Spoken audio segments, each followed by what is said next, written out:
All right, party people. On this wonderful Saturday afternoon, we have some really cool Western horror to share with you guys with some really great creators. And yeah, joining us today, we have the creative team for a little book that's dropping called The Swallower of Shades. And joining us today, we have Mr. J.M. Brandt and Tom Napolitano. And we're going to What's go ahead up? and let them introduce themselves and kind of explain what they're doing. Starting with, go ahead, JM. Okay, I'm J.M. Brandt. I am the writer of Swallower of Shades.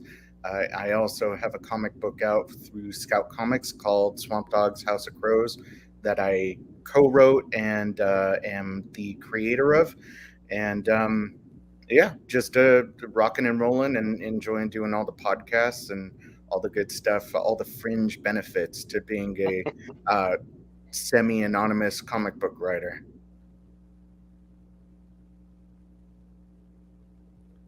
Tom. Yeah, I'm Tom. I am the artist on Swallower of Shades. I'm mostly known for comic book lettering, but here I did the art, and yep, there's my art. Zombies, well, mummies technically. Sorry, I called them. Oh god, oh god, You you what a don't faux pas! You're getting bashed What in a the faux comments, pas! bro. I just lost my horror card and my nerd card at the same time. Ah, I, I dang. I think your artwork keeps you in. I Yeah. think I Yeah. think you had a few extra strikes. So, like you said, usually you do lettering. Are there any other books you've done the artwork on, or is this your first time doing interiors of a book? I've done interiors for more indie stuff, but this Okay. is my first interiors for a book being distributed by like a big distributor, Diamond. So let's just say it is my first interior book. Why not? Because I'm Okay. good with Yeah. it. It's impressive, man. Like I was telling you off air. This book is gorgeous. I mean, like especially like the detail in the backgrounds, like god damn. So good work, man. Like Thank you so much. way to roll the red carpet out, you know what I mean? Gotta come out swinging, you know. People gotta know that I do more than make circles and tails and And sometimes bubble thoughts. Yeah, but don't sell yourself short because lettering is extremely important for a comic because it totally could take you right out of the experience. So, man, Oh man, yeah, yeah, yeah. Go ahead. you got tons of talent, man. Lettering, drawing. Do you do coloring as well? I do coloring. I There actually you did the go. coloring for Dead Sky's upcoming book, The Case of the Bleeding Wall. flush that up Ah, again. Case of the Yeah, that, Bleeding Wall. boy, look at that. Out this Wednesday at your local comic shop. Oh, nice. this one's the. I like the red guy. Yeah. Very cool. Very cool. And this is going to be Dead Sky's first published book, right? Or Well, comic? first of two. First of two. They have two books coming out. The Left Hand Path and The Case of the Bleeding Wall. Right on. Both of them very good. So this, like we were talking off air, Dead Sky. People probably aren't familiar with it because, like you said, this is their dipping their toes into the comics world. Like you said, they were mainly what you said a fiction or Yeah, sci-fi novels. That's what their yeah, main bread and butter was. yeah. So they were a fiction publisher for years under the brand Stygian Sky Media, Okay. and they had an imprint called Death's Head Press that was run by somebody else. I believe his name's Jared Barbie, and they basically popularized the concept of a splatterpunk western, the splatter western. And so when they decided to start doing comics, they actually got a graphic adaptation of a Joar Lansdale story to begin with, and released that sort of on its own, but not in comic shops, called Mucho Mojo. And when they decided to do comics, one of the first things that they wanted to do was um, start doing splatter westerns. So I got tapped along with three other creators to come up with some ideas for a splatter western one shot. Very cool. Very cool. So this is part one. This book will be part one of four. Yep. And is it you guys doing all 4 parts? Is there different creative teams coming in working on it, or? Yeah, it's a different writer, different artist for each of the issues. Okay, got you. So you guys get to start things off with issue number 1, which is always the big important issue, the first issue, right? Got to get people in the door. You got to sell them on it. So I think you guys did a bang up job. The book looks great. I love the story, how it's like a traveling sideshow that comes into the town. It definitely adds a lot of cool stuff. Like, I was a huge fan of X-Files growing up, so I love that horror with like the freak show kind of aspect mixed in. So it's definitely a cool blend of. Are all 4 tales going to have the same narrator, kind of crypt keeper cowboy character introducing the story, or was that just for your guys' issue? That's just us. That's Okay. just us. Yeah, I basically it came down to 2 things. It was, number 1 was, how do I fit a story this big into 24 pages and have it be coherent? So having somebody sort of holding the reader's hand through the whole thing was a good way of doing that. And then also, I'm a big fan of Tales from the Crypt. A lot of my horror sensibility is Tales from the Crypty. Like, all my stories do that, like, wicked twist at the end, and that's sort of like a black humor to it too. And then I like the whole Rod Serling narrator type character, and I'm a big Coen Brothers fan, and so I wanted something that was sort of Rod Serling, Crypt Keeper, stranger from The Big Lebowski. And I like the idea of him playing with, talking to the audience, interacting with the characters, sort of being visible and invisible at the same time. And you actually did write like probably one of the scariest panels I've personally ever read in Swamp Dogs, where I hate to empathize with a Confederate soldier, but I too have IBS. And so reading Doyle's situation in the woods, I was like, you know what? That's why I can't be in the military, because you might have slaves rebel against you and get you in a moment of bowel weakness. Yeah. Well, I would most likely be one of the slaves in that situation. Yeah. But however, if I was in the Confederacy and I was Caucasian, I would be afraid of. There's a lot of, or even on either side, honestly, IBS affects everybody, regardless of lines. Yeah, it's no joke. It's no joke. You gotta go. And that panel has always stuck out to me, because I said, you know what? Somebody gets it. Thank you. My bread basket's all asunder. I said, what a poetic way to say pull over right now. It's funny that you mentioned that panel, because that's actually something that still sticks out to me. I take reviews really to heart. Tom can vouch for that, because I got kind of drunk and was shit talking about one of the reviews that I didn't quite like recently, and one of the first comments that I read from a reviewer about Swamp Dogs was that it contained too much toilet humor. And I was like, and this was about the first issue. So I was like, it's not toilet humor. It's just somebody was panicked and their stomach fucking hurt and they had to go take a shit. And, it was a good way of separating him from everybody else and having a kill early on. And it wasn't funny, truly. It was honestly horrifying, because in the same situation, I would be gone too. Yeah, and when you're vulnerable, exposed like that, like, what are you going to do? I mean... And like, my husband and kids already know, zombie apocalypse, let's hug and say goodbye now, because I'm not going. I'm not going with y'all. I'm sorry. I'm going to slow y'all down. I need to be by my bathroom. Leave me behind because of my behind. Yeah. It's asunder. Yeah. So how did this book come about with Dead Sky? Did you submit something? Did they reach out to creators to submit stories for this 4-part story? How did it come about? I'll let Tom start with that one, because I've been talking up a storm. So we have a colleague, Steve Wands. Okay. He lettered Swamp Dogs, didn't he? Yeah. Yeah, that's Yeah. how I know Steve. He became the publisher. Is that his title? I believe he is publisher. Yes.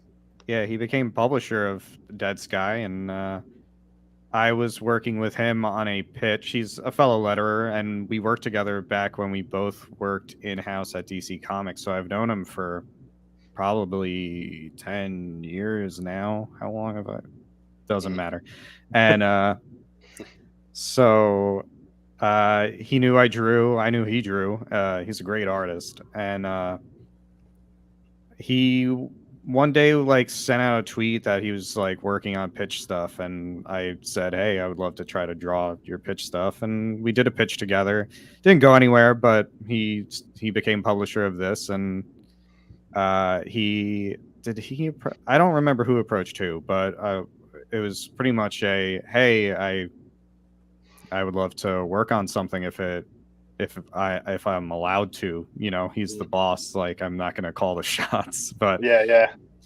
I think it then was just trying to figure out where I'd fit in and what they were doing. Like I don't know if I don't actually know too much of the backstory, but like I think this was pretty early on, and I don't know if it was an anthology yet or they were just like looking for a way to start. So I'm sure if they like maybe if they picked up some rock star out of nowhere, I'd probably would have been kicked out, but who knows? I don't know. Selling yourself. Yeah, I mean, this is this book is like everyone said, beautiful, man. Like there's so many panels in there that are just like with the wheel in the wagon wheel, the hand in the wagon wheel, and like the sound effect with it and everything. Like there's so many great scenes. Or the big, it's not quite a splash page, but it's pretty close because the panel's so big where with the baby, the little embryo or whatever you want to call it. That is a splash page. That is a splash page. Yeah, like that's like the eyes are like, that's such a gruesome. Yeah, it's so gruesome. It's great.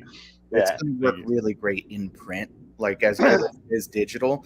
The fact that it's a page turn is really going to knock people out. Yeah. People don't value that page turn enough. Like a good page turn it's like my favorite thing in a comic, right? You get that page turn, you get that just in your face splash page where you're like, oh man, it's when you set it up well, it's so effective and it's so much fun.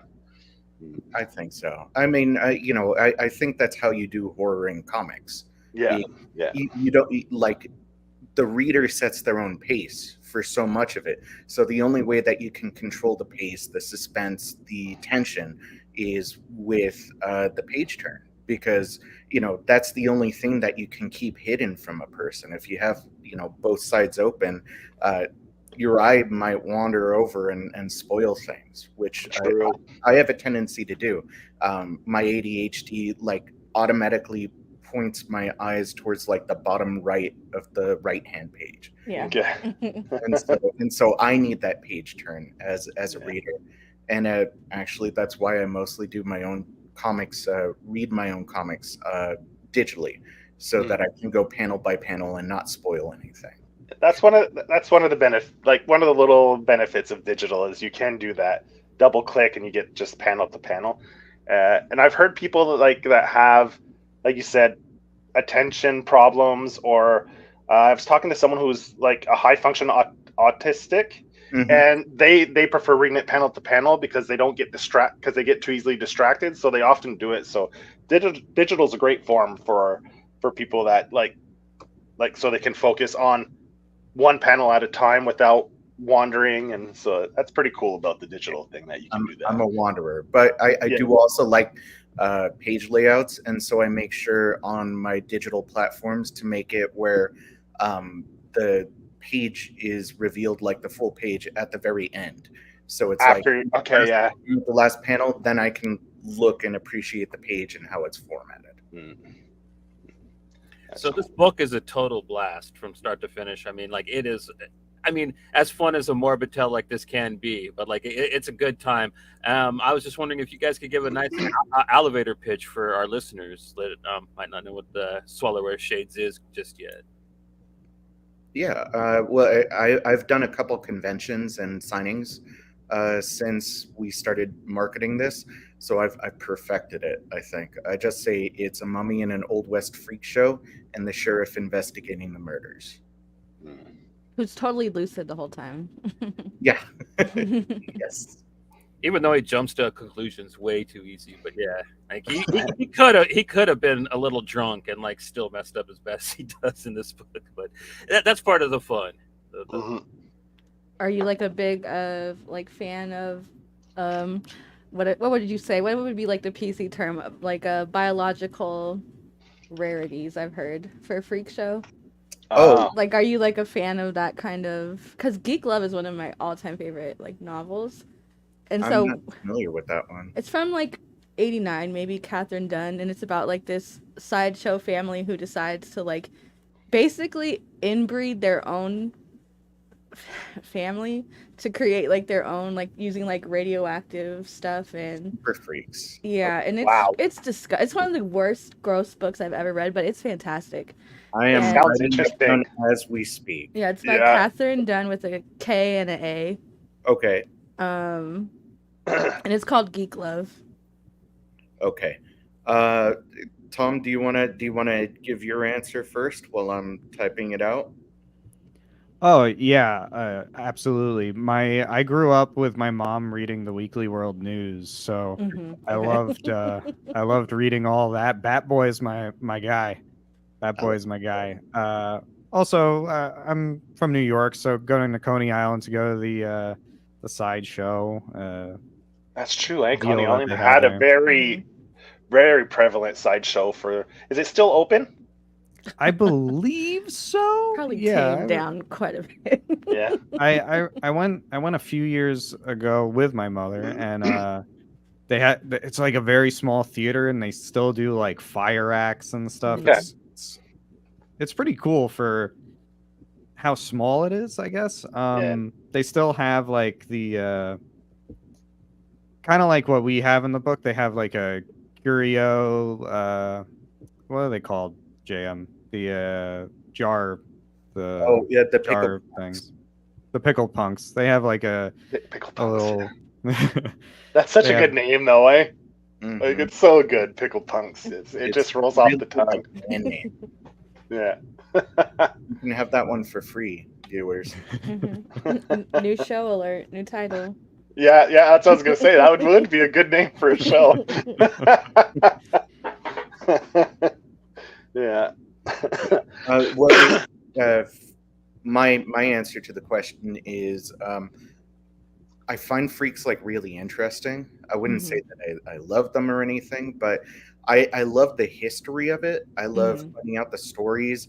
I love finding out, which ones were exploited versus which ones were in on it. The man-made freaks versus the natural-born freaks. The ones that actually chose the life, or like even like with Del Toro's Nightmare Alley.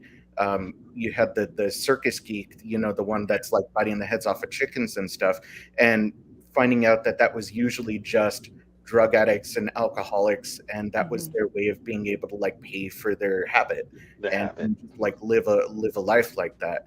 So when I was a lot younger, there was this series of books that always fascinated me called The Big Book of. And it was like the Big Book of Psychos, the Big Book of Death, the Big Book of Martyrs. And they had one called the Big Book of Freaks. And basically it was like an oversized comic book anthology with names of people that I didn't recognize, but it was all true stories. And it was true stories of freaks. And that one always stuck with me. In fact, when I was writing the book, I went back to it a bunch.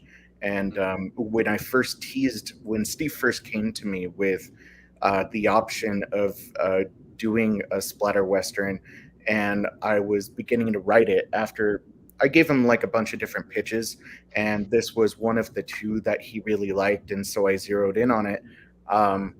I did a little teaser where I was showing all the research books that I was using for writing it, and it was the Big Book of Freaks, it was some Preacher, it was a coffee table book that I have called The Cabinet of Natural Curiosities. and then an eyewitness Egyptology book. So, um, yeah, I find them fascinating. I've been to one freak show. Um, it was very cool. It was run by the performers themselves, and it was a lot more like fire eating, sword swallowing, as opposed to people with actual deformities and stuff. But they were there too. It was at the LA County Fair, and I found it really really incredible. But I think if I went to an actual freak show, I'd probably be disgusted and feel really bad about the exploitative aspect of it. Yeah, it's kind of one thing about like learning about it after the fact, but like participating in the cruelty, like that's how I'd feel. Like just being in the audience is Exactly. Yeah. Yeah, you're like an enabler at that point, right? Like you're the reason that they keep doing it. like back in the 90s, like when you had the Jim Rose thing, that hit big. Like he was going on tour with like Marilyn Manson and stuff like that, doing opening acts for like stuff like, I don't know if it was Marilyn Manson, but I remember there was a tour, like it was either Rob Zombie or something like that. And the Jim Rose, I think they got on the bill to be like an opening act for one of these like more notorious music groups from back in the 90s that like it had its moment in the sun where everyone knew what it was. They were the whole crew was even on an episode of the X-Files. Right. So back in the early to mid 90s, man, like it had its moment, like the freak show type like circus and stuff like that. Like it was definitely prominent for a while. Like the classic people hanging from hooks. The guy with the hammer nailing nails into his nose, stuff like that. The human, the blockhead, yeah, stuff like that, yeah. Then you had the alligator man who had the tattoos like all over his body. A show like that's different. Like what I'm thinking about, like actually going and seeing somebody like General Tom Thumb or like the Elephant Man if they existed nowadays, as opposed to like the guys that you're talking about. They're performers. It's a different thing. I mean, it's way more disturbing, but it's kind of like going to the circus and seeing the kind of shows that they do as well. Yeah. The Jim Rose stuff was like during a really formative period for me. I was really impressionable. Saw them on X-Files. First learned about Jim Rose through Lollapalooza, because even though I never went to Lollapalooza, like I knew all about it inside and out in the beginning. So that definitely helped. I forgot. Maybe that's what I'm thinking of. They're on. Well, I'm sure they Lollapalooza, yeah. I'm sure they did a tour with Rob Zombie or a Marilyn Manson too, or something like that. Yeah, too much sense. Rammstein sounds like a total winner. I don't know if they did, but that does sound like a have a show like that with them. That'd be kind of cool though. You go to a show and you get like that opening and then a band. Like it gives you some variety. Like I wouldn't mind that. That'd be pretty cool to go see. Yeah. I agree. Yeah, definitely. Like have a pyrotechnics show beforehand or a contortionist or something. And we got Goose in the house along with Cookie. Goose, he used to come on the show a lot, but life got the better of him. Now he's got a family. He's a pretty busy guy, but he was on the show quite often. He was one of our co-hosts. Yeah. How do we get here? He's a big reason why. That's Goose, man. That's the guy. Taking at tangents, yeah. Yeah. How's it going, Goose? Thanks for stopping in. Yeah, and I saw that they opened for 9 Inch Nails also. Oh yeah, that's what Cookie's writing here. Yeah, 9 Inch Nails. Yeah, very cool. He's available for interview. I just saw on his website. Oh, Jim Rose is? Yeah. Because he's still touring. I think so. I follow him on Twitter. Okay. Yeah, it's interesting. Definitely. Maybe we can do a tour, like a book signing tour with Jim Rose, and it would be imagine that'd be a killer way to promote the book. You have man, if you teamed up with people and made a book like with those characters and like an interactive book like that, that'd be too cool. They could sell it at their shows and stuff, and like a co-promotion type thing, or that would definitely be. I love seeing stuff like that. It's so cool. And I don't want to spoil anything, but it would be really well, I don't want to say fun, but like a food can say- component.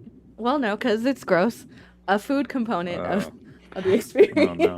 Yeah, Oh, yeah, no. yeah. You know, maybe some jarred. You No. know, it might be interesting. Some- You know, We can bring pickles, but You said I don't know if I want.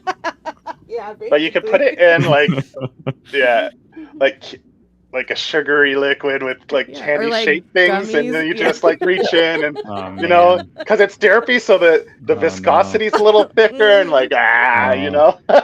Oh no. I do hear the Oh, broth my. is quite tasty. The broth. Uh, The broth. oh What the? The sitting juice, I guess. yeah, Sitting juice? The What's it? slide. You Was guys it? bring Tom's?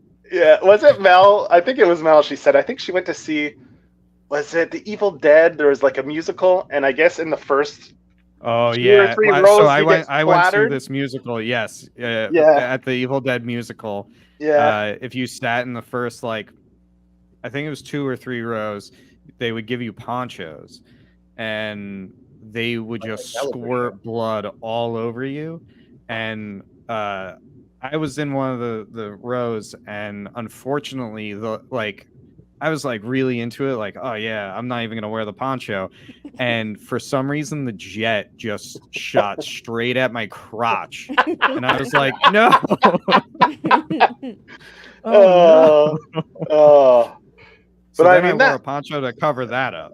yeah. That must be quite the experience, though. That must have been loads of fun to go see that. Oh, it was amazing. Yeah. I wish I had done it again. It was like a traveling musical. It wasn't like a Broadway deal. It was like an off-Broadway spectacle. Yeah, I think that's where you can get the more like that type of thing, like where more interaction with the crowd and stuff like that. You know. Yeah. Oh, absolutely. Speaking of I pickles, th- did the Jets tickle, Tom? Oh, come on, JM. Come on. Sorry. Low-hanging fruit. Is that what you call it? Did it? That's Sorry.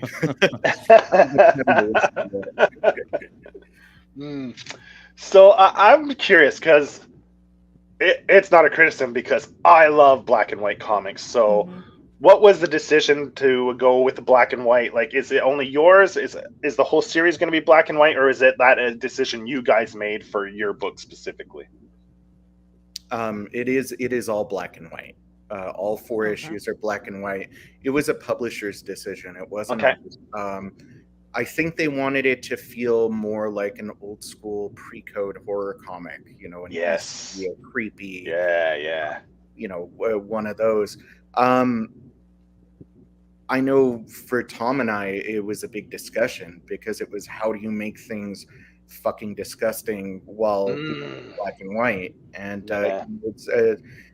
it provided a really fun challenge, I think, you know, for us to figure it out.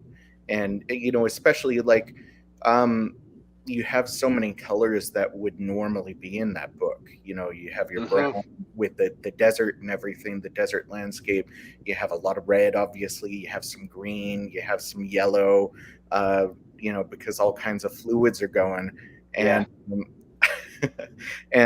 so I think it provided a really interesting challenge. Personally, I would be very curious to see it colored in at some point.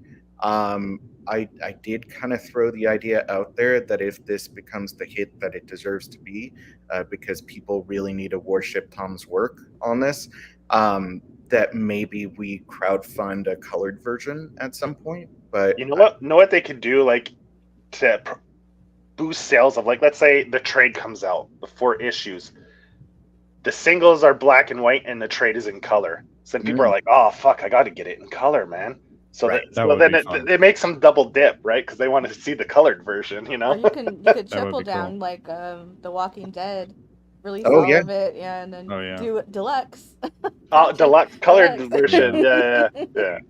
yeah, or we just bill it as a coloring book. Yeah, color. there you go. There's Yeah. 3 revenues right there. Yeah. But yeah, for sure it would be interesting to see in color. But it's a beautiful book in black and white as well. Yeah. Tom, Mhm. you did a fantastic job, definitely catching the Thank mood you. and everything. So I know color can definitely lend to the mood of a book and the atmosphere. So I could see how that would be challenging to like strike that right mood and atmosphere without the use of color. But you did a bang up job. You like Thank nailed it you. out of the park. There was even a little confusion when we started, because JM and I, before the story was fully written, we were working on the characters at the very beginning. So we were doing, I was doing character sketches. He was sending me horrible reference, and I think my first character is the like whirling dervish, the big guy. Yeah. And I had done a color version of him, just like flats, nothing like too crazy, because I wasn't sure what was going on. We actually had to talk to Steve Wands about, like, is this going to be in color? We don't actually fully know what's happening. Yeah. That was a real fun part for me. I mean, apart from seeing stuff that I never want to see again and can't unsee, And sharing it, and sharing it. Yeah. that was my sadism coming out. I was like, oh, let me see how bad I can gross out Tom, who I barely know, but I can tell is a kindred spirit. And I think I won. But yeah, like we did a lot of research for the characters, and there's a historical basis for an awful lot of them. You know, Admiral Alfie was sort of based on Tom Thumb Johnny, you know, a little bit, but like combined with an alligator boy, because we know that those people exist. You know, there Tom found some really incredible stuff too. You have the two-headed man and the platypus. It was a woman originally, right? Yeah, it was and I think they called her, it wasn't even platypus, it was like the donkey face or something. Horse-faced woman or the mule woman, something like that. I liked the platypus rewrite on that one. Yeah. It's a more fun name. Yeah. So it was a lot of fun doing the research and doing the character sketches ahead of time. I don't know how many comic artists are willing to indulge in so much prep ahead of a book, but even with Swamp Dogs too, you know, designing the characters ahead of time helps me as a writer, and it helps me sort of understand how it is that everything's going to work. You know, if you don't know the physiology or, you know, what everything's going to look like, it's tough to place everybody. And we even like talked backstory, so everyone has like a more elaborate backstory than we were even given space to write. And like, and then even with some of the interesting things that developed, like the character Lefty, who has a giant arm and is confined to a wheelchair. I had done a sketch that was with the mummy, because I was figuring out how the mummy would move and stuff like that. And in the sketch, I had that character on his knees, but I used some shorthand with it so you don't like see his calves and feet. And then JM misread that as, oh, does he not have legs? Well, he doesn't have legs now.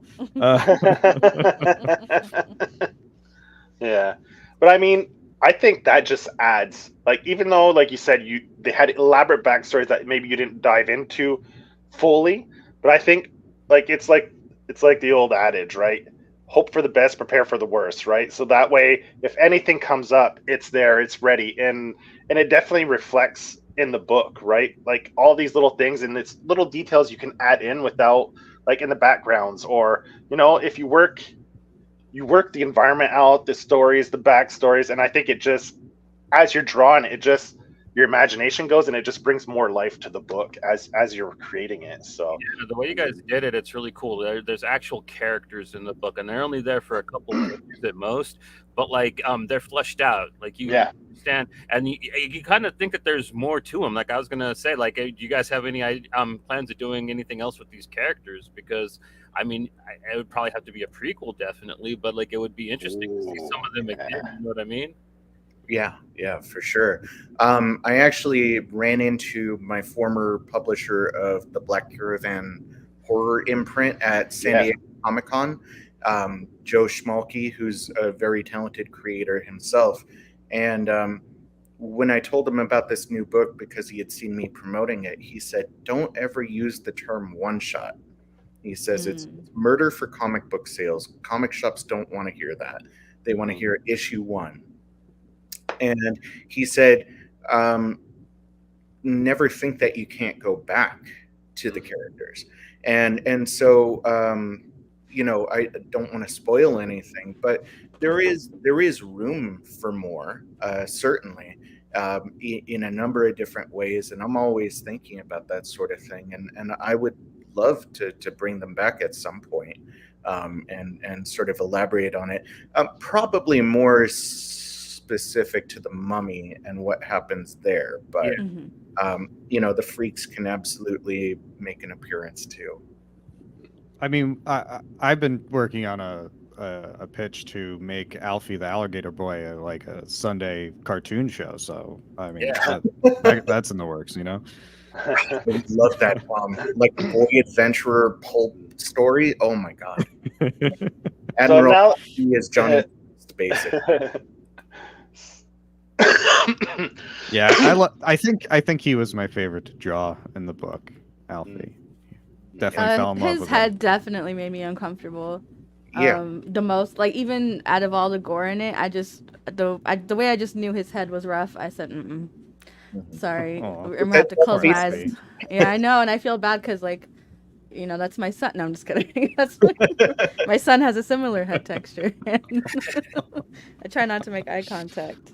So, that now is an actual physical condition. That's I think they call it ichthyosis. Harlequin ichthyosis, yeah. Yeah, and don't say it too many times before it pops up on my suggested feeds everywhere. like Beetlejuice, ichthyosis. It's seeing them, like, it's a really unfortunate condition, and I feel terrible for the people that have to live through it and strive and thrive with that condition. But again, we wanted things to be accurate and interesting. Like, I think the only person that's not based in reality is the carnival barker, and that's just because I wanted a freak that was based off of the Jim Henson puppets from the Garbage Pail Kids movies. Yeah, that might have been the worst thing you shared with me. They are horrific. Like, they are terrifying. So Tom did a really good job of interpreting one of the characters as that. I don't know if you guys have seen that movie. It's terrible, but it needs. Oh yeah, a national treasure, Garbage Pail Kids, the movie. Yeah. It's a fun movie. I collected the cards when I was. The cards, so did I. Yeah, they were great. Love those cards, and he even made a resurgence, right? I think Dynamite put out a series, and there was tons of variant covers in the theme of the Garbage Pail Kids as well. Like during the pandemic, the Garbage Pail Kids made a little bit of a resurgence. So, and there's even an older version of the comics too that I was able to snag up during when I kind of went crazy during COVID and bought everything. I have some of the more recent cards too. Like, I collected them as a kid. That's probably part of my freak love is Garbage Pail Kids, and loving sort of humor and freakishness at the same time. You know who designed the Garbage Pail Kids, right? It's Spiegelman, right? Spiegelman, exactly. Yeah, the classic novel Haas. Mouse, I mean, he's the one who did. When I heard that, I was like, "What?" He's got one of the most notorious. They teach in colleges, like Mouse, and he's the one who designed all the Garbage Pail Kids. Like, did all the drawings for the original card series. I was like, "What the hell?" Yeah, just goes to show you, eh? Like, it's pretty awesome, definitely. It is awesome, and it's fantastic. Like, he did. Like, I don't think there's a single card that isn't just out of this world. Drawn like masterfully, in that series. And it's so creative. The ideas they come up with for the different like kids and stuff, and it was really fun. Like, if anyone's not familiar with it, I strongly suggest go Google it, start looking into it because it was loads of fun. Yeah, and like where you would get like, what is it, a 9x9, and it would create the big Mhm. layout, like where you get the Mhm. special cards and it make like a bigger like poster size kind of. Yeah, it was great back in the. Sure. Was that in the late 80s or the early 90s? No, Anyway, that was, the original Garbage Pail Kids, I think, was like 85. Yeah, 85, eh? Yeah, Yeah. I came into it late, but because my Yeah. dad collected them, Oh, okay. and I had to reverse explain it to my kids though, because they knew the Garbage Pail Kids, but they didn't know like Cabbage Patch Kids. Oh, Yeah. And so I showed them like the video in like Georgia where you could see them being born. And my daughter, she just turned 12. She's like, somehow this is worse than the Garbage Pail Kids. And I was like, yeah, being born out of a cabbage is kind of weird. I guess. yeah, that's true. Eh? It was out of a cabbage. Yeah. That's horror right there for sure. Yeah, Big trouble for bringing Garbage Pail Kids to school when I was a kid, man. Big trouble. really. Yeah. Yeah, I they- got in trouble too with Garbage Pail Kid cards. Not for bringing them to school, but I started peeling the stickers off of the cards and putting them all over my house. Yeah. Like I didn't draw, I just like, and what's kind of funny is in our living room, the door, I plastered maybe 4 or 5 of them on the door, and they just stayed there until we remodeled the house. Yeah. So we just had random Garbage Pail Kids on our living room door for 12 years. So good. And I think like, what was it? There was the Pound Puppies. Was that it around the same time? That was kind of the same idea where you adopt like the pet dog if parents didn't want to buy their kids or get their kids an actual live pet. They had all these products for adopting like a stuffed animal pet for kids, for parents that didn't want to invest in the responsibility of taking care of an actual animal. So there's that. I remember that back in the day too was Yeah. a thing. I still have my Pound Puppy. Actually, I gave it to my 8-year-old, and Nice. so it's part of his stuffy collection. Is he Yeah. has my childhood Pound Puppy. The packaging was fantastic too. They did like the dog house with the head sticking out. That is great marketing and packaging of that. Killing It was depression. so good. You know what happens if you don't buy it? Comes Yeah. with a free copy of Sarah McLachlan's Arms of an Angel. Yeah. I just wanted to let people know that people are watching. We've been talking about the book, selling it, getting people hyped for it. So what date is this dropping? When can people go to shops and pick it up? It streets on October 18th. October 18th. So the FOC is coming up soon then. I was told that the FOC actually passed, but then in talking to different comic book shops, because I've been Usually 2 weeks before. Yeah. So what one of the shops said is like, oh, you can actually pre-order it still well ahead of time. For some reason, like FOC and another date get mixed up often.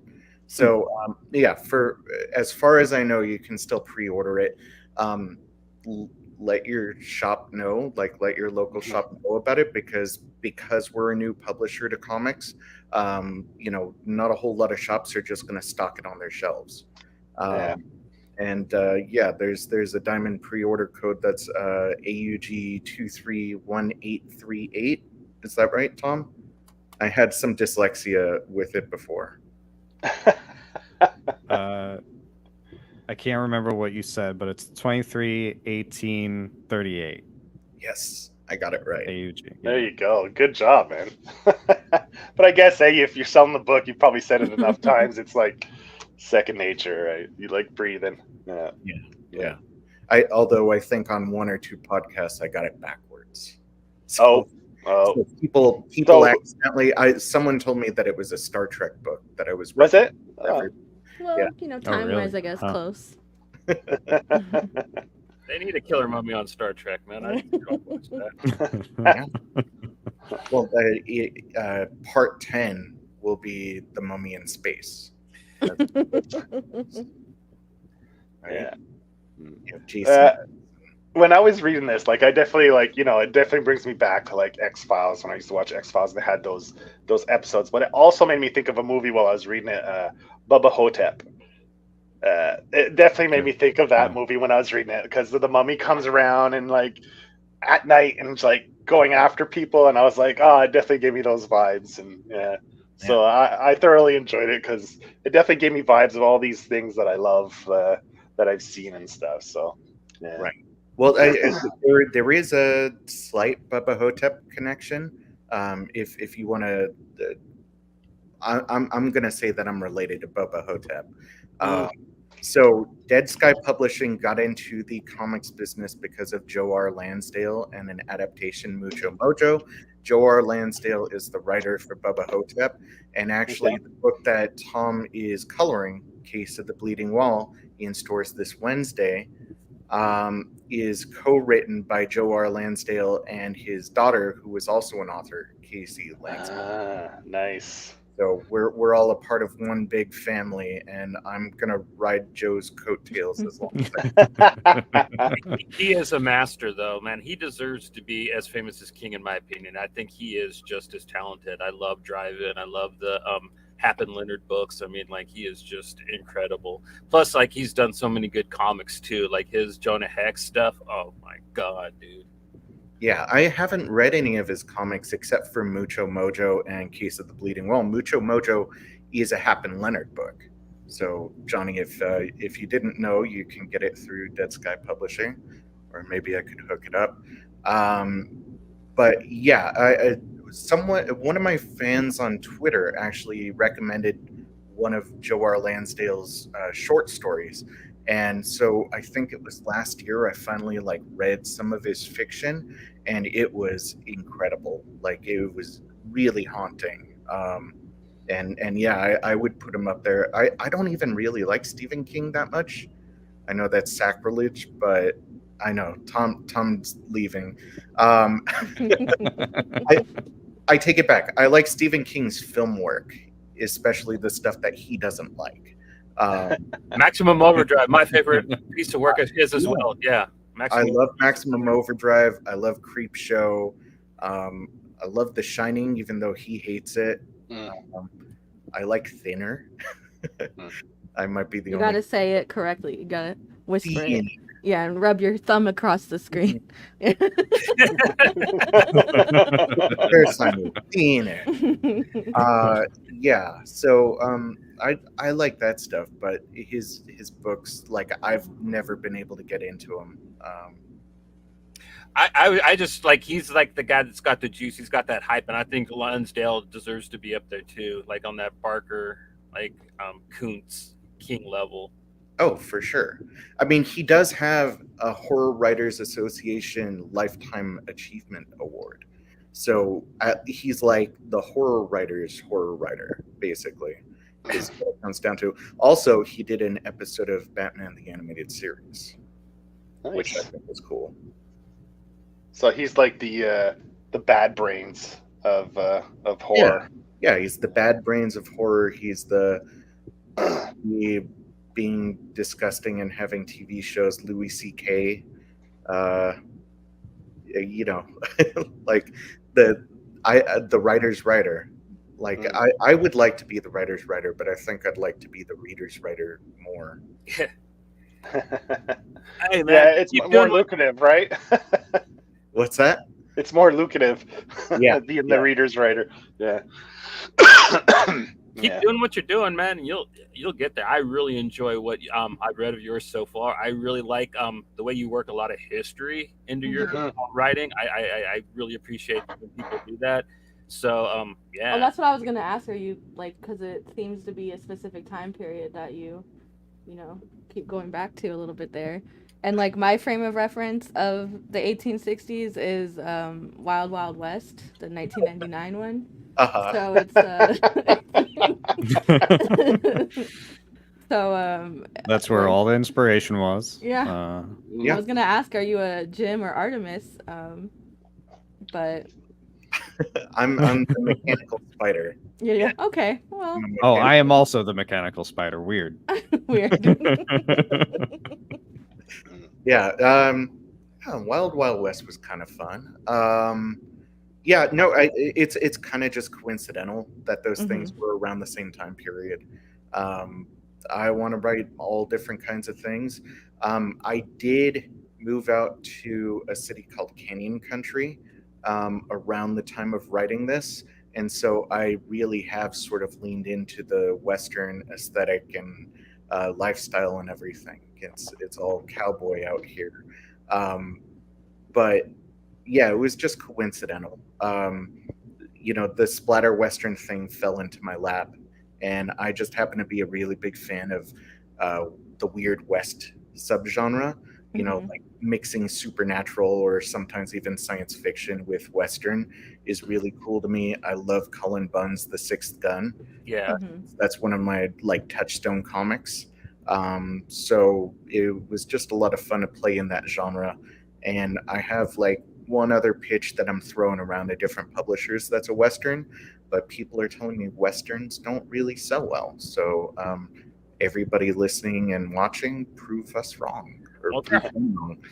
they're kind of hard to nail, especially in modern day. I noticed, but like, I don't think you're gonna have a problem with this. No, I've I read don't a think lot of so. kind of horror Western like short story comics, and I don't think I've had as much fun with any of them as I did with yours. I mean, that's not like like we said, like an old EC book. Like you guys nailed what you were going for on this, man. Like completely. Thank you. I appreciate it.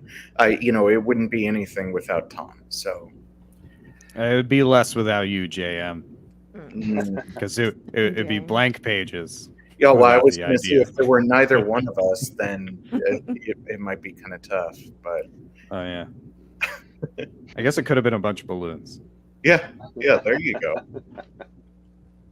Actually, now I want to write a word balloon horror comic.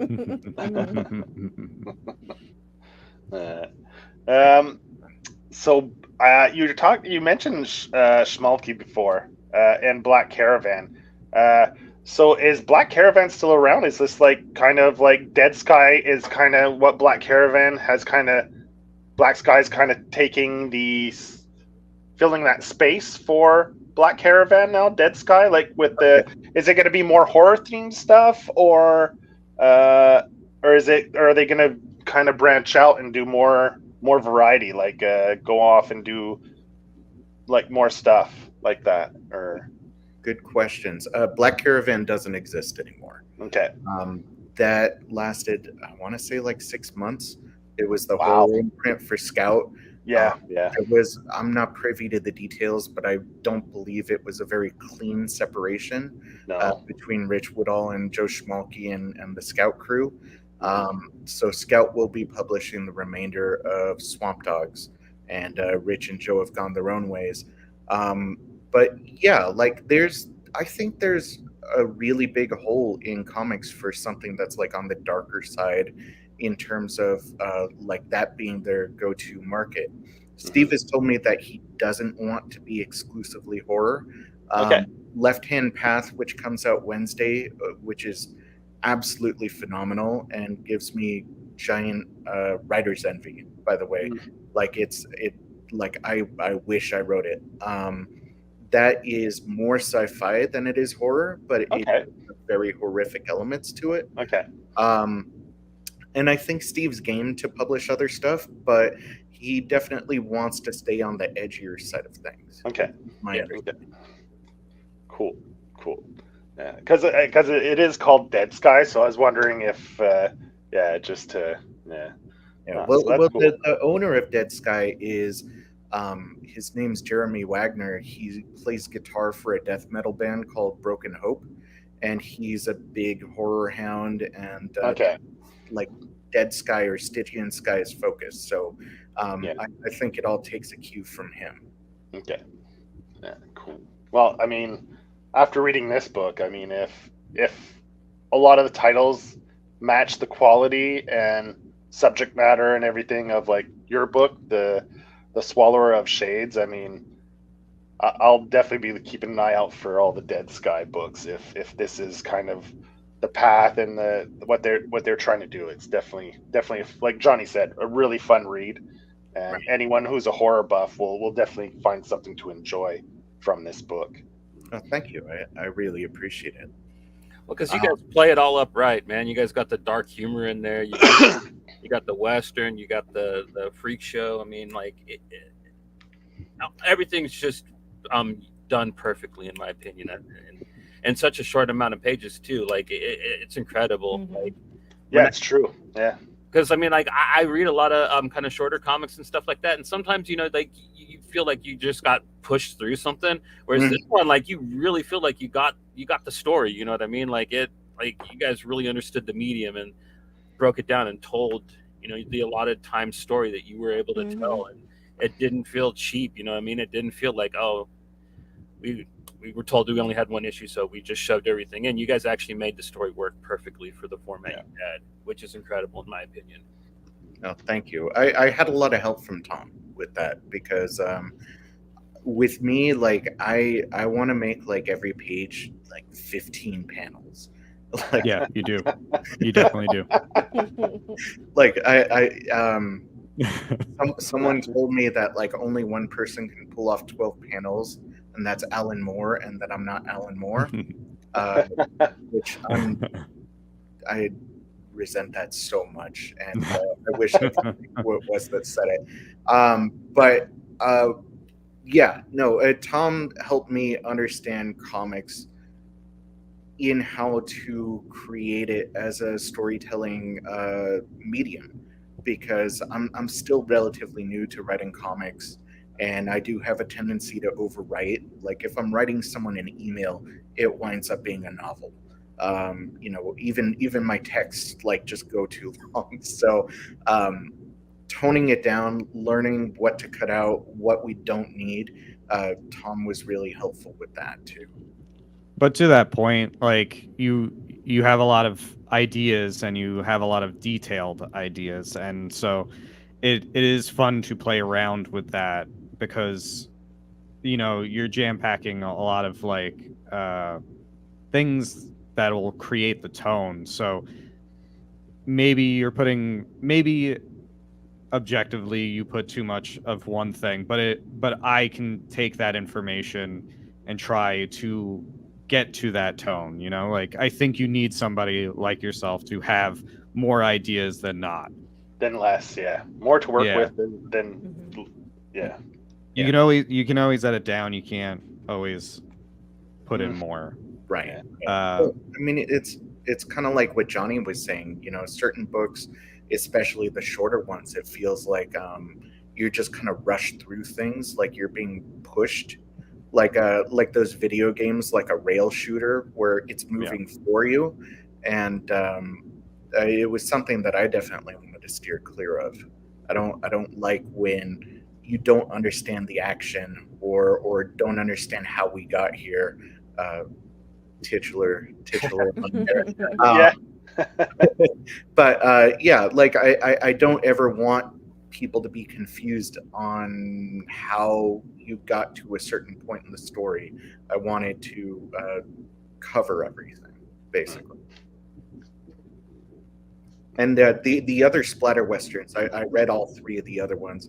They're all very fun in their own ways, and they're all really good, and none of them feel rushed either, which is really remarkable that everybody could work within that one-shot format and do it justice. Are you able to But to talk about our... Wait, what? Yeah, I was going to say, are you able to tease the creative teams? That one, like you guys are book 1, 2, 3, and 4, so you guys are the first chapter. Like who's working on the other 3 books? Are you able to tease that to people, or? Yeah. As a matter of fact, issue 2 is in previews right now. Yeah. It's called The Bone Tribe. It is written by R.K. Latch. It is his first comic, if I'm not mistaken. Okay. And oh god, I'm probably going to butcher his name because I forget names real easily. But I believe the artwork is Arjuna Susini. I can look it up. But he just recently worked with Cullen Bunn. Okay. And it's really good artwork. It's a lot more of an old school pre-code horror comic, in my opinion. I'm glad you guys picked up on the humor in mine. His is not funny. No, it's funny, but it's not funny. Yeah. And then the one that comes out after that, I believe, is, I forget the name of the book, but it is written by Scott Bryan Wilson and drawn by Rob Gaughran. I don't know how to pronounce his name. It's Gaughran, and that one is funny and fun and not as horrific, but it is also very bloody. And then that one's titled 3 Days to Death is Here. Oh, okay. Thank you, Tom. And do you have the information on that last one? The fourth one is titled Resurrection Hill. Oh. Yeah, Resurrection Hill. And I believe it's written by Michelle Garza.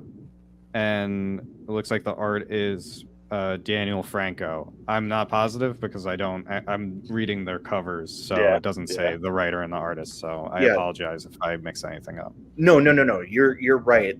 I know Michelle is part of a sister duo that writes horror novels together as the Sisters of Slaughter, and this is her first comic also. Nice. Okay. Yeah. And that one is also really good. That one maybe is the closest in tone to ours. Okay. I would say it's like a little funny, very gruesome.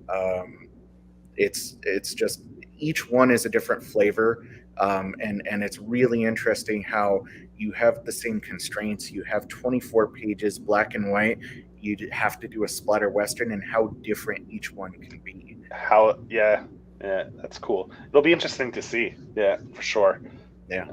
And then you guys can tell us who's your favorite and make it have everybody on in a group to make it real uncomfortable. Yeah, we could always do a full could you fit that many people in a StreamYard? How many is it? Eliminate them one by one. Is it 9 or 10? 10 people total in StreamYard. Okay. Well, we'll find some laps to sit on. Yeah. If anybody's local, they can just hang out with me. But I think we're probably all over the place. Tom, you're friends with Scott. Where is he at? Yeah. I think he. Well, I don't know if he cares if I. But I think he lives in Jersey, New Jersey. It's fun. But he's close enough to we can grab a drink and get on a stream and fight each other. Yeah. I think it's good. It'd be fun. Yeah, I actually I like the idea of community with creators and everything. I don't do a lot of shows, haven't done a lot of shows yet, but I did reach out to each one of the creators of the different splatter westerns to sort of introduce myself and see if we could share each other's books with one another. Mm-hmm. They're also helping me with. I'm doing a special pre-order for Swallower of Shades where we're throwing in some digital goodies and some extras that come with a signed book and a limited edition sticker of the mummy from our book. And so it's going to feature, I believe, a short story from R.K. Latch. It will have a chapter from one of Michelle's books. I still need to get Scott on board. I haven't reached out to him just yet, but hopefully he'll be game too. You know, he's got True Cult, which is a very cool book from IDW. Mm-hmm. And so maybe we could tease that and throw in like one or something. I'm speaking for him. Yeah. Very cool. Very cool. Yeah, because I mean, you guys are part of the same series, right? Like, so that would definitely be a fun episode if we got all the creatives together and just did once all 4 issues are out, can come and chat about it. That'd be pretty fun to do. Yeah, you guys need to start your own little clique, man. Like come up with like a neat, pretentious name or something. Like, what did you say earlier? The Pickle Punks? Yeah, the Pickle Punks. There you go. You guys could be the Pickle Punks and start a collective, you know? That's the group chat. There you go. Or we'll get like warrior style jackets. Yeah, man. Just wear a vest with no shirts on underneath them. That's what I wear to the club, but it looks like I'm wearing a shirt from all the chest hair. Yeah, that's maybe having the initials of the gang on it, just PP. Yeah, shave it in to the chest. Yeah. Oh, yeah. How unfortunate. Oh man. That Wrong kind of fluid. Oh man.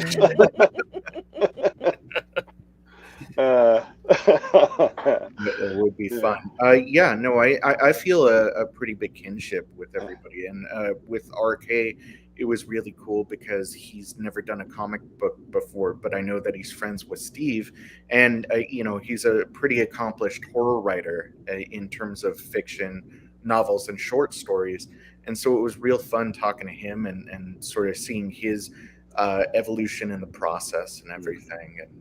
And I'm still pretty new. I think I associate better with people that are on the newer side, even though I want to learn from old hat like Tom. Yeah. Oh, wow. Ouch. Yeah. All right. It's not an insulting term. If I called you like drab or something, but to mention like the community, like I've actually done a lot of short stories with Scott Brian Wilson, and it's probably through doing those works with him that like I had something to show Steve for when we tried to pitch something, and then also eventually be included in this. So we are kind of a tight knit small family already. So we don't have the matching jackets, but it's pretty cool. Yeah. Yeah, that's it. Yeah.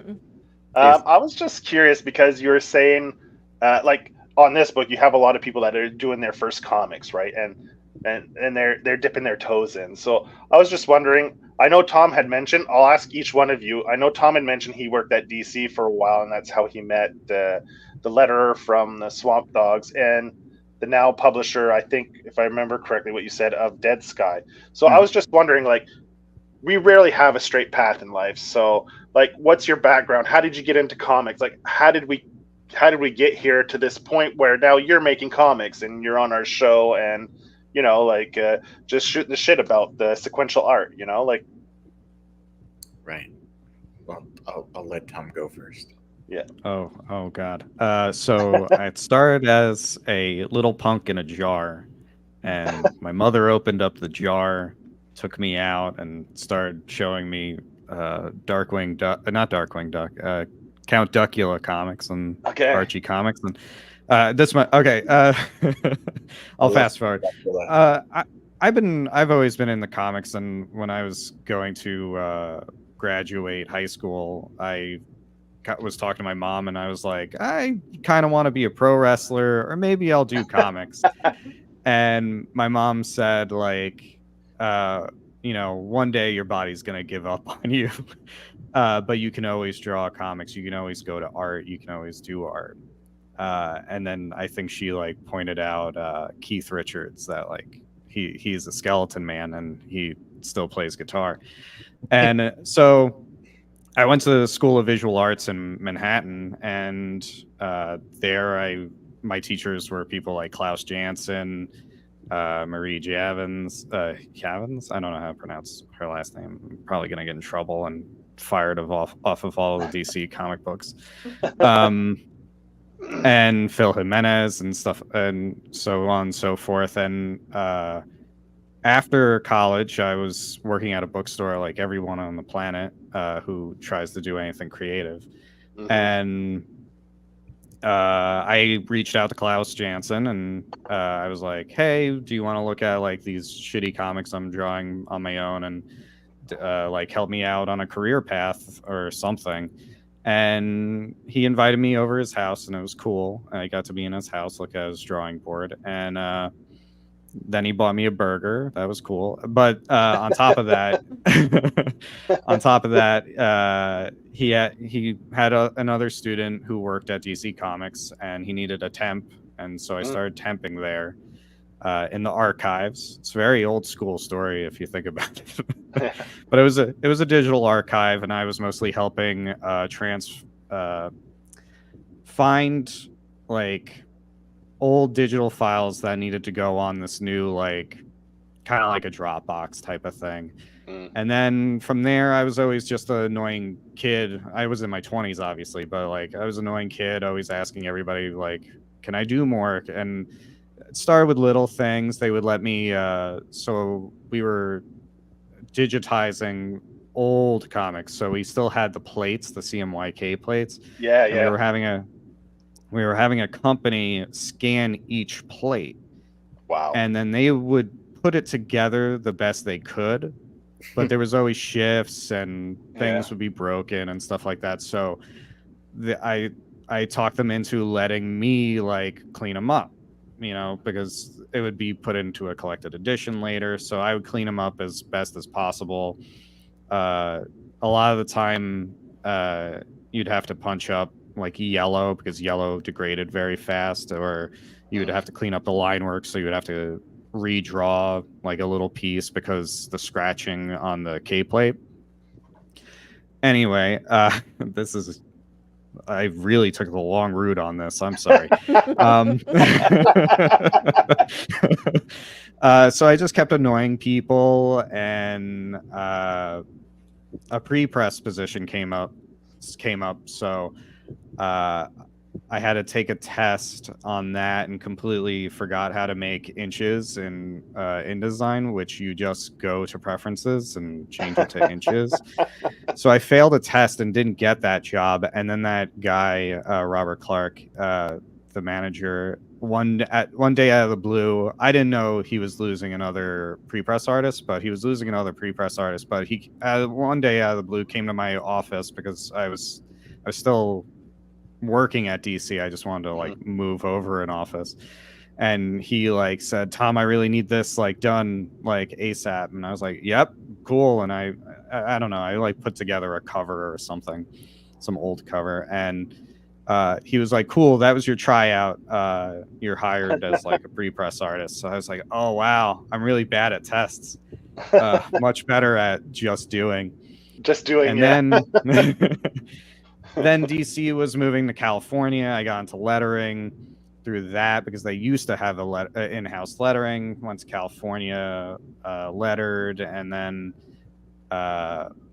came back home to New York and just kept lettering. I kept getting gigs with lettering, and every now and then I'll do stuff with coloring, drawing. I do it all, logo design and stuff. So yeah, sorry for that long road. Yeah. So yeah, man. So you like did work your way up the ladder, like got in there, got your foot in, and just like you said, annoying, bothering people until you got your shot and just kept moving up, right? Like yeah, the old school way. Like that's how it used to be done, right? You get your foot in, and then you just wait for your shot or work for your shot. Be a pest, and people will throw you a piece of cheese every now and then. But there's that's how I got to be on here.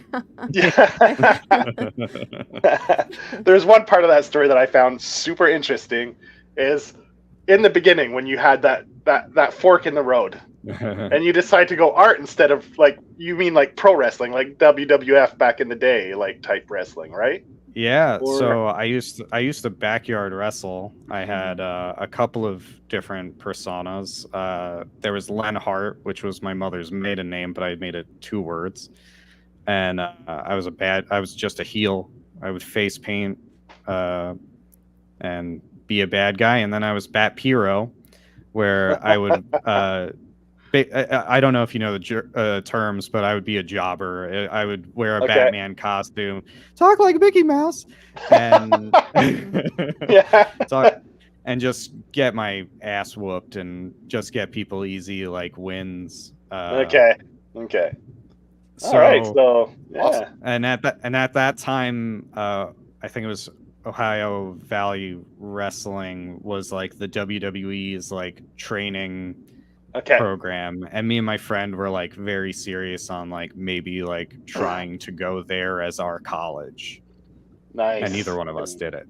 From 8 to 12, that was also my dream. I just knew that I was gonna be a professional wrestler, and then you still a big wrestling fan? I dabble. Yeah, same. I dabble. Cool. Nice. I'd rather take the bump than watch the bumps. It's a weird situation. There's that new reality show that like on like a la Cheer wrestlers on Netflix right now. Have you guys checked it out? No, I haven't seen that yet. Yeah, I've seen the preview, but I haven't checked it out yet. Nice. I watched like the first 15 minutes and I'm like, something something outside of Hollywood is gonna have to happen for me to keep watching this.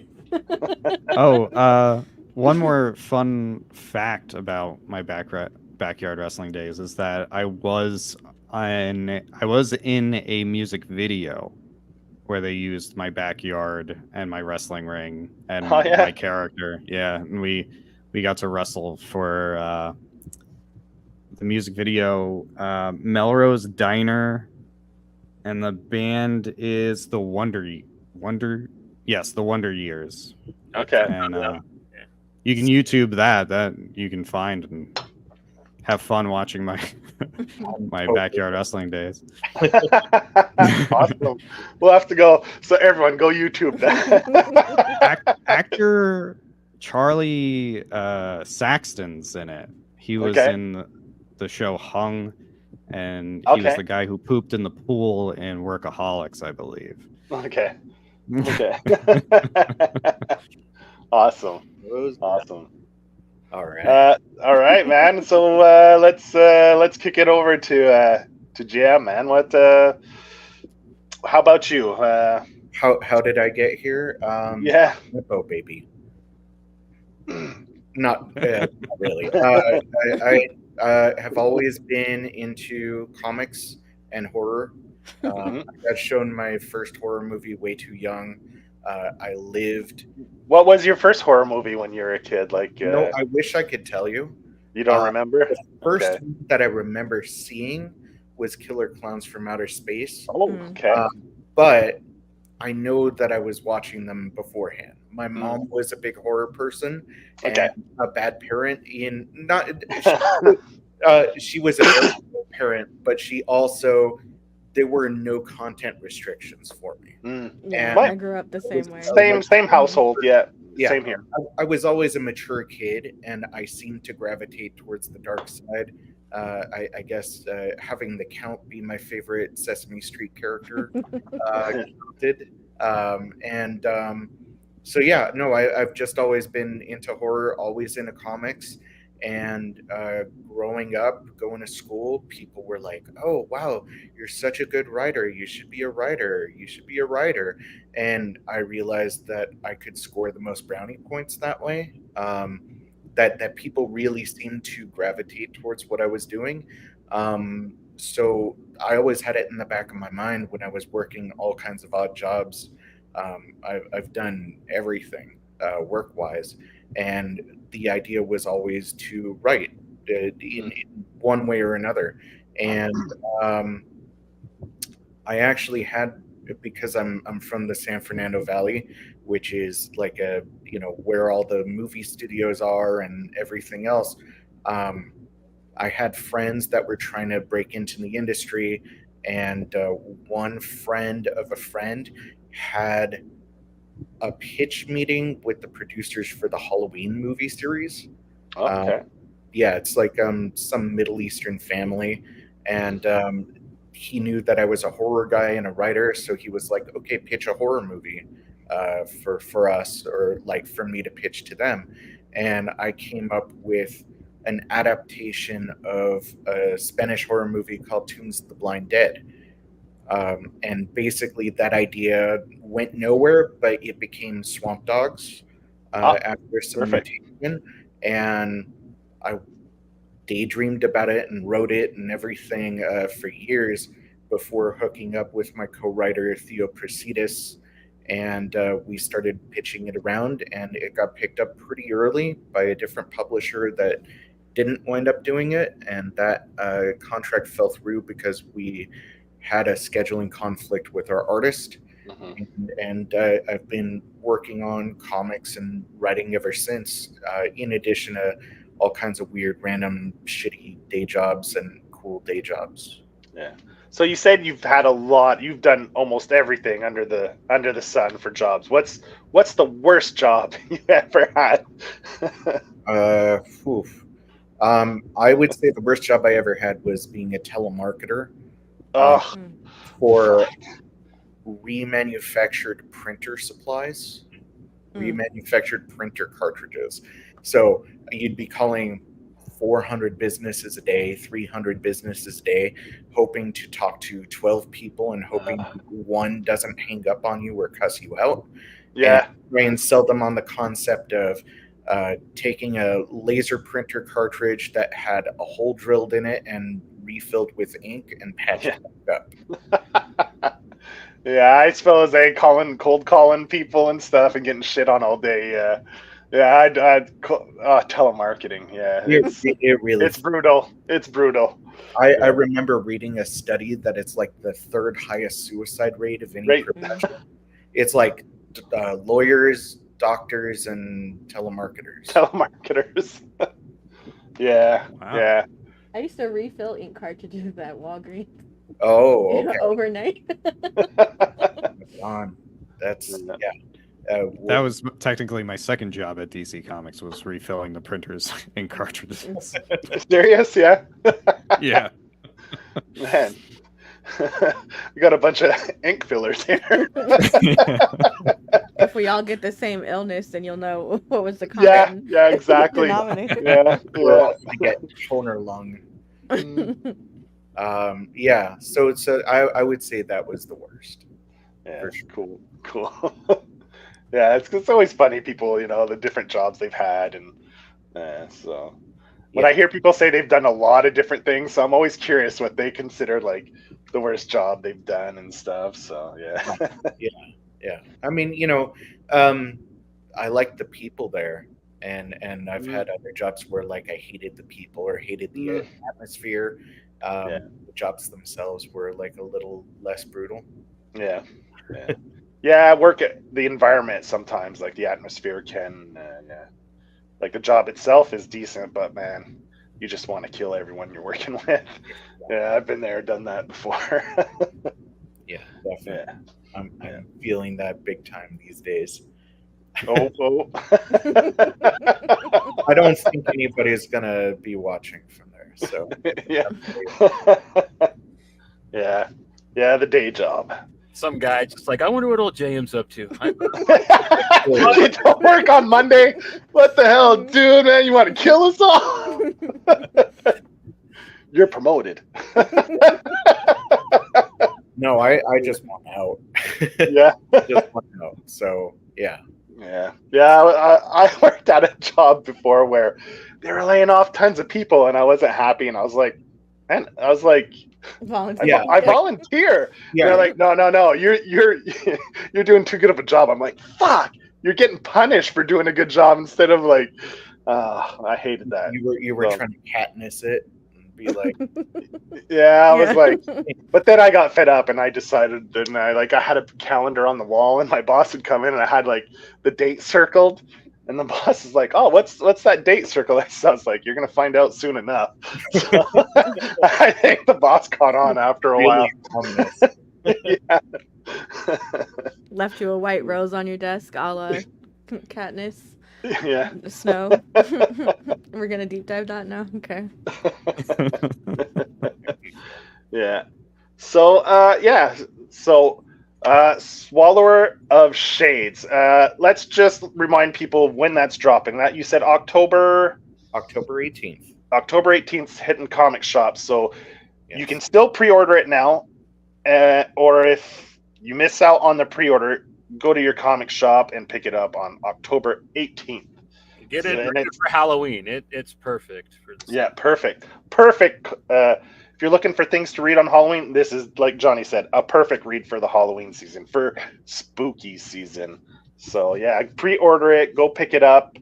Man, it's a good read. Like we've all read it, and Elle and Johnny and I can attest. It's fun. And I'm not super good at age gating, but like I think that this would be okay to read with like slightly older kids, like over 10. I think could probably handle this, right? I mean, 4 plus. If they were tiny JMs and I's, it's for those kids maybe. Yeah. The ones that have already, if you've already seen Toxic Avenger, you're probably good. You're probably good. Yeah, if you're 7 and watching Trauma, you can go ahead and I have a hard time now judging these things because kids are raised so differently now compared to like back in the 80s and the 90s. So I'm like, yeah, you could read it. And then like parents are, you'd let your kid read? I was like, I don't know. I read it when I was a kid. Yeah. You know what? I'm gonna limit my audience. I'm gonna say it's 13 plus. Okay. Because like I was in third grade when my Okay. friend Chris Silvera brought Faust to school, and I saw John Jasper's Jangle. So I think YouTube too has kind of blurred the lines because I know my kid was like 4 when Five Nights at Freddy's dropped, and I was confused about it, but didn't care as long as she wasn't talking. Right. And even now, like my sons, they're like obsessed with like rooms, which is like, you know, Oh, like the back liminal spaces, yeah, the back rooms and stuff. And I'm like, you know what? If I have to listen to you say A20, A40 all day long, fine. But it's like, I feel like it's harmless, but also I guess we'll find out in a few years when all of this generation becomes serial killers, etc. I guess. Yeah. I'm a little sensitive to it just because, like, between the PTSD and the horror movies, I had nightmares every single night as a kid till I was like 9 or 10. So yeah, you know, it's a garbage in, garbage out. So choose wisely. There are some images that I find particularly haunting in this book. Maybe not necessarily even the splash page, but just certain other things really like stick with me, even as the writer. So judge carefully, get real high and read the book and see how you feel. Not with your kids. Spark one up with your 10-year-old and read this book.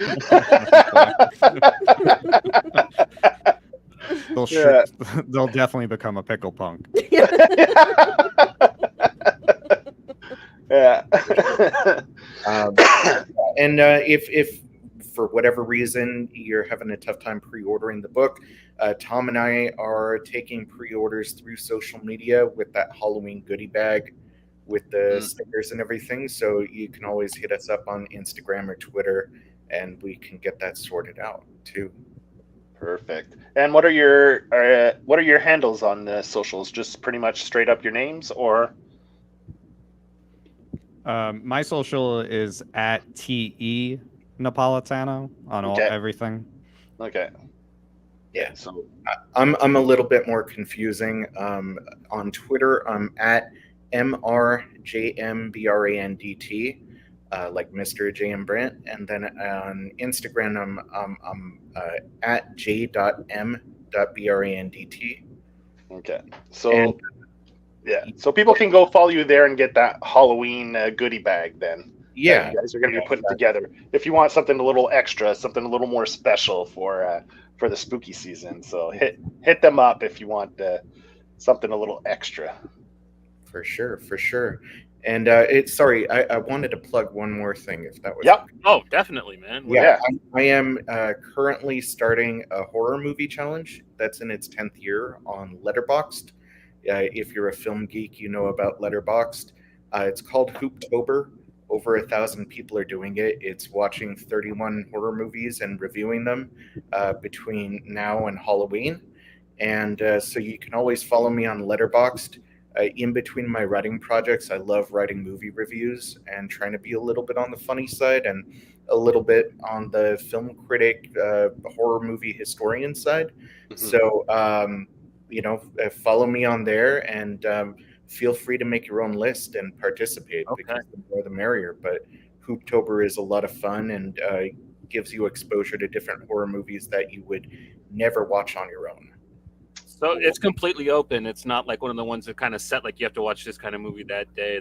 No. It's a lot more open than that. There are criteria for it. It's really cool. There's always one Tobe Hooper movie that you have to watch.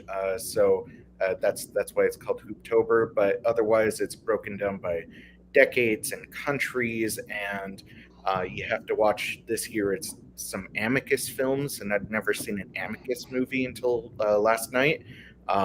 There's like watching Clive Barker movies and Brian De Palma movies and movies with an X in the title.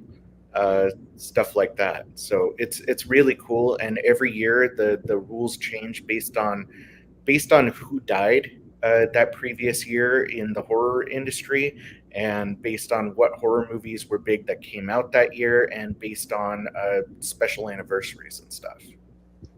You guys watching the Grim Cuddy this year? Shit. I Don't get get- that one.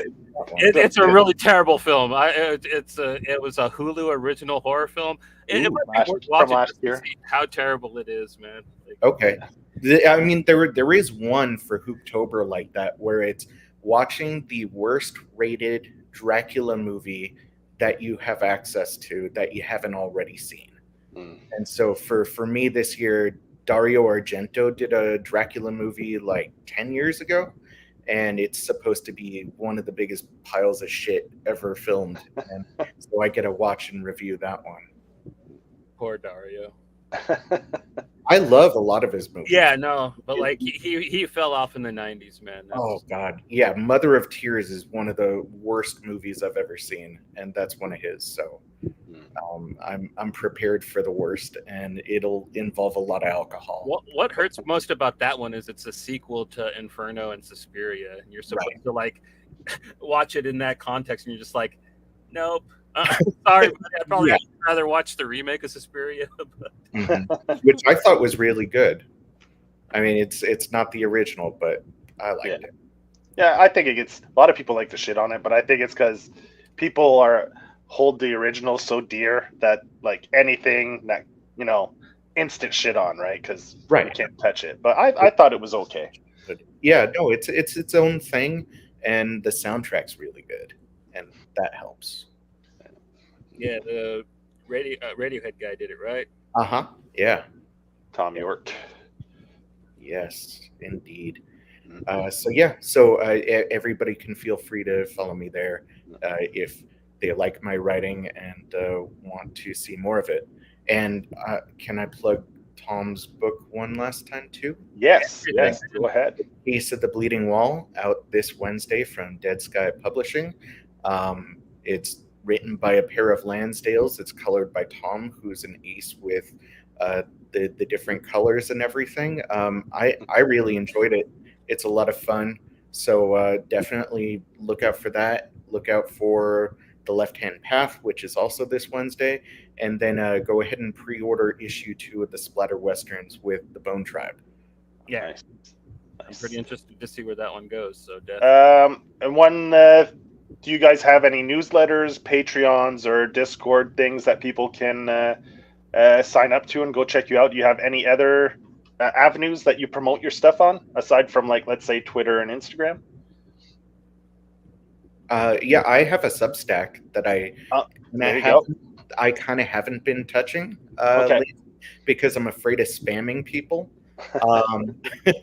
Like I'm really worried about like turning people off, but I think I'm gonna start posting more often and maybe make it a little bit more of an insight into my psyche.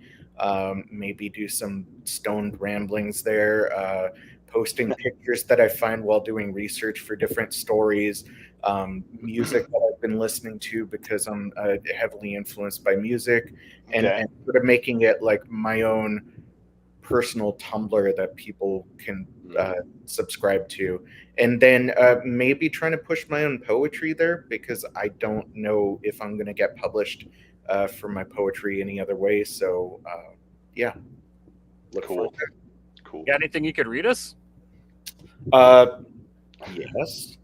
I actually just got one rejected by the Horror Writers Association. It's supposed to be for a horror poetry collection, and they rejected it for some reason. So yeah, be happy to read that. It's a little on the disturbing side. But while I'm looking it up, Tom can plug anything else. Oh, okay. I'll vamp. Yeah. Grab a case of Bleeding Wall. I'm coloring that. I letter almost every goddamn comic book on the face of the planet. At least I used to. And So coming out September 26th, I'm really excited about this book. It's coming out on Comixology Originals, which is like an Amazon company, whatever. Mhm. And it's called Black Sight. It's written by Stephanie Phillips, and the art is Connor Boyle, and I think it's the best lettering I've ever done. Cool. So I'm very excited about it. I'm hoping it gets the treatment as some of the Comixology books and gets also printed by Dark Horse. Dark Horse, yeah. But if just in case that does not happen, because I don't know how those deals work, definitely go check it out on Comixology Originals / Amazon Kindle, whatever. Yeah. I don't know how to promote that. Well, I know that if you didn't sign up for a Comixology Unlimited pass, you could get a free trial even and read it that way for free. Or it's like $6 a month for a Comixology Unlimited membership. So real cheap to support Tom's work there. Yeah. And there's I've been impressed with the Comixology lineup of books. Like they've been putting some very talented people on there, and they've been some really good reads have been coming out of there. So yeah, it's nothing to shy away from. It's there's some quality stuff coming out of there, so definitely go check that out. I've read Night of the Ghoul, Scott Snyder and Francesco Francavilla, and that was really good. So yeah, there's good stuff on there. And with Scott Snyder and Greg Capullo, I lettered We Have Demons, which was, I think, one of the first Comixology originals. So if you got time to check out Black Sight, check that out. I also really loved the lettering that book. I think Black Sight, I outdid myself. Yeah. I know. Well, you sold me on it. I have it if you guys want to hear it. All right. Shoot. It is called Intrusive and Compelling. An intrusive thought creeping across my mind, a pulverizing mold across a once firm fruit. Rest your elbow on the table. Grab the knife. Dig into your fingertip to make a star, an asterisk, an entry to your inner world. Flip the knife on its side.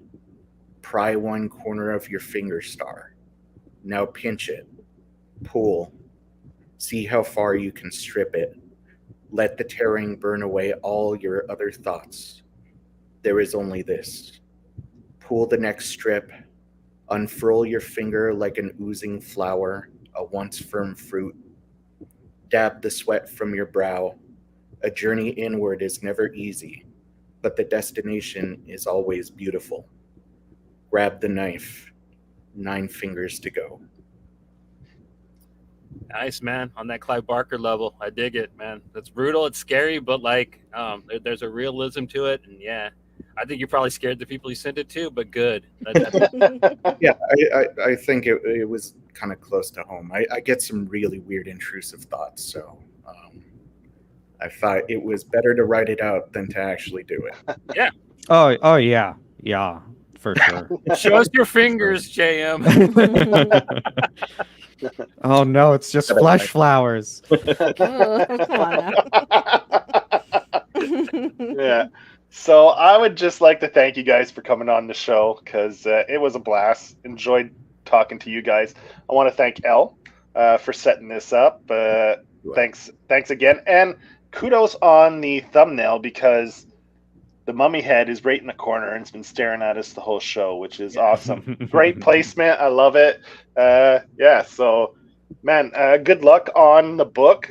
I'm sure it'll be a success, because from what we've read here, it's a banger, man, especially for the spooky season. I mean, it's a no-brainer. Pick this book up for your spooky reads for October and you will not be disappointed. Thank you. Yeah, I appreciate it. We're going to be back tomorrow, early in the afternoon. We're going to be with our friend Matt Spanky from the In Podcast, and we're going to be talking about book deluxe book number 1 of Deadly Class. In our series for that, we're going to be breaking that down. But yeah, that's tomorrow, and hope to see you guys there. Until then, next time.